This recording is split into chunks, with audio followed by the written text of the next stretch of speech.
back at it again with another amazing conversation built around candid and real and vulnerable stories. I'm so excited to have Melissa with us today and can't wait to have her share a little bit more about her own personal journey. Well, Melissa, you share so much of your journey in your new book, LifeLines, so beautifully written, with, I think, just a thread of relatability that helps move the ball forward, particularly in the conversation of mental health. Melissa, there was a study at the University of Chicago Medicine where researchers found what they call alarmingly high rates of mental health problems, including depression and anxiety, at the outset of the pandemic. Melissa, when you hear of this struggle with women and you know your own personal journey, are these alarm bells going off where you say we have to push the openness even further because we are looking at another crisis? Yes, yes, yes. You know, two of the topics that have resonated the most with our community have been perfectionism and martyrdom. And I think even before COVID, so many women were suffering with this need to be perfect and this need to serve and please that became really our mode of being in the world. So I think it exposed what was already endemic in motherhood, in womanhood, but it really exposed it in a way I don't think we've ever seen. And Jimmy, I mean, there are so many great leadership qualities that I could name about you, but one of the greatest is a listener. And you've listened to women at Accenture. What are you hearing? This crisis has been hard for everyone. Men, women, singles, married, mothers, I mean, you name it. But in particular, when you talk about the working moms at Accenture, to tell them, all right, we're going to spend the next year where you're going to be 24/7 on video calls, and we're going to have a crisis with health that you're going to have to worry about all those people that you take care of. And then just to top it off, those kids are now going to sit at home every day with you, and you're going to have to try to help administer them through your school day. Too many times what I'm hearing from them is their entire focus is on everyone but themselves. And that's one of the things when we talk about it's okay not to be okay, and that you have to take care of yourself. You have to be kind to yourself. Otherwise, you can't take care of all the other people that are in your life. And Melissa, you talk a lot about when you've shared your personal journey, that quest for perfection. So you have these working moms all day long, pleasing everyone else, only to go to bed thinking they failed or they've let the stress get the better of them. And it's just a cycle of doing all the work and going to bed with your thoughts of not being good enough. Yes. Yes. I mean, I think that is the cycle that needs to be broken. And the other cycle is not putting ourselves on the list for self-care.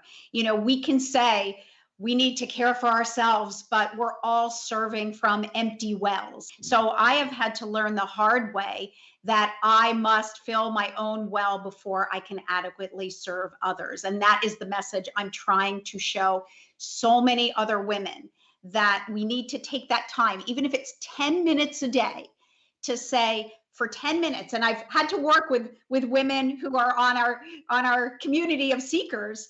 I've had to say, okay, do you have 10 minutes? And they'll say, no, I don't have 10 minutes. I'm like, you have 10 minutes. So we work out, it's from 10 p.m. to 10:10. Those 10 minutes, you are going to listen to your two favorite songs. It has to be something very simple that everyone has access to. And you are going to close your eyes and you are going to move to the music, whether you want to or not. And it's those little things that we do for ourselves that begin to fill back that well that's been so depleted. Jimmy, how about you? What do you do to manage stress? Back to Melissa's points around self-care, a lot of times I try to think of that in the context of physically, emotionally, spiritually, and mentally. Like what are the things I need to do? Right now because I have this, exciting interview, Tamron, with you, I got my, I'm rocking pine needles and cedar with my candle today. Nice. And I've got, I'm the cliche, we got the COVID puppy. And let me tell you, that puppy, every night when I'm saying my prayers, I'm like, thank you for this dog that doesn't care about anything else that's going on, is just happy to spend time with me. So I have things like that help get me back kind of mentally charged up. Melissa, you have a quote in your book that resonated with me, and I'm sure so many others. You wrote, "In learning how to save yourself, you'll rescue others too." That just knocks me off this chair practically. You'll save others too. Take me to those words and how they came to you based on your journey.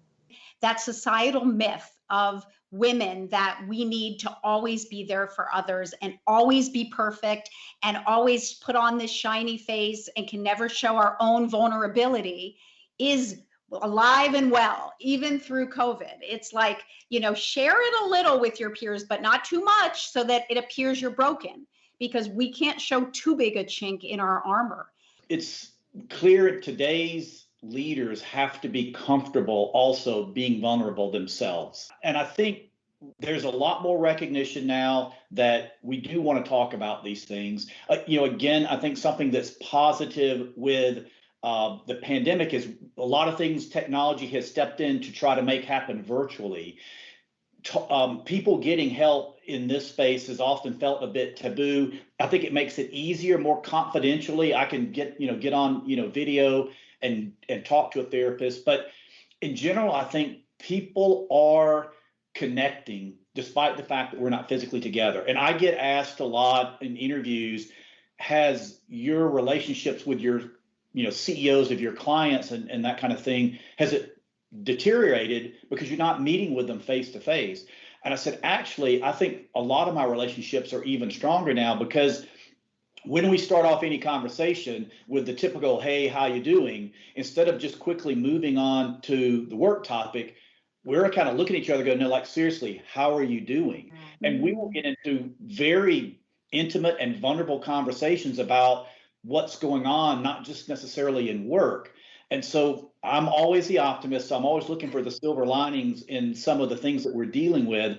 But I do think the level of dialogue right now is so much more than it was when this was a little bit of a silent crisis that was building up.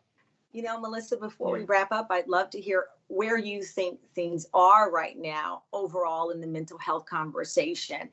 That's a great question. And I think Jimmy said the most important thing, which is vulnerability among leaders. Because, I'm seeing much more peer-to-peer discussion about mental health issues. But I have to be honest, I've talked with so many people who are terrified of admitting it in the workplace because they feel it is going to stymie their career progression and their growth. So they keep it secret. And what I think we need more of are the Jimmys out there who have the courage to say, "You know what? I'm not okay today." Or I have gone through my own depression in my life. And guess what? I suffer with depression, but I'm leading this company very effectively. And, my goal as a former CEO and a current CEO of LifeLines is to show everyone that you can have a mental health affliction. I have existential depression. I was born with it. I will end my life with it, but I still am very effectively leading a new venture and leading by example and showing people it's okay to be human. It's okay to have an affliction. It's okay to need help. That is what being human is all about. We all are carrying these different layers and different challenges, but at the end of the day, it is about us persevering and protecting humanity and humanizing each other, as you both do so well as leaders. So thank you again. And this has been another incredible conversation.